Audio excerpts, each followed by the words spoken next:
Saudaraku, Gubernur Aceh Muzakir Manaf atau yang akrab disapa Mualim singgung perdamaian Aceh dan Presiden Prabowo Subianto dalam konferensi internasional yang dilakukan di Manila, Filipina pada 19 November 2025.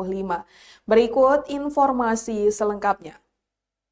Saudaraku, Gubernur Aceh Muzakir Manaf atau Mualim menjadi pembicara dalam Forum International Conference of After the Peace Agreement of Bangsa Moro and Beyond yang diselenggarakan oleh Institute for Autonomy and Governance atau IAG di Manila, Filipina pada Rabu 19 November 2025. Ia mengikuti konferensi tersebut secara daring dari Muligo Gubernur Aceh dan berbagi pengalaman mengenai upaya membangun perdamaian berkelanjutan di Aceh. Dalam forum itu, Mualim menyampaikan materi berjudul From Rebel Chief to Chief Executive yang menyoroti perjalanan dirinya dari memimpin gerakan bersenjata menuju pejabat politik. Mualim menegaskan bahwa Aceh tetap berkomitmen pada perjanjian Helsinki 2005 sebagai dasar penyelesaian konflik. Ia menjelaskan bahwa partai politik lokal kini menjadi sarana baru untuk menyalurkan aspirasi para mantan kombatan, menggantikan jalur perjuangan bersenjata. Saat ini pemerintah Aceh memprioritaskan peningkatan kesejahteraan mantan kombatan gerakan Aceh Merdeka, serta penguatan pelaksanaan keistimewaan dan otonomi khusus sebagai bagian dari amanat perjanjian tersebut.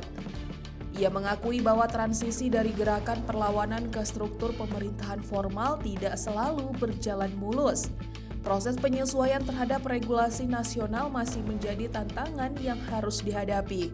Mengingat para eks-kombatan yang sebelumnya terlibat konflik kini harus beradaptasi dengan sistem administrasi pemerintahan. Dalam forum tersebut, Mualim juga menyoroti hubungan kedekatannya dengan Presiden Prabowo Subianto. Ia menyatakan bahwa relasi tersebut dibangun atas dasar kepercayaan dan kolaborasi politik antara Partai Aceh dan Partai Gerindra. Mualim menyebut dirinya telah mendukung Prabowo dalam 3 pemilihan presiden hingga akhirnya memenangkan kontestasi.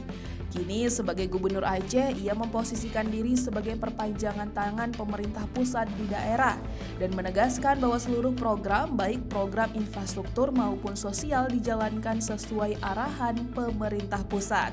Selain itu, ia menyampaikan bahwa komunikasi dengan Presiden dilakukan secara intensif, terutama terkait percepatan pembangunan ekonomi dan infrastruktur di Aceh.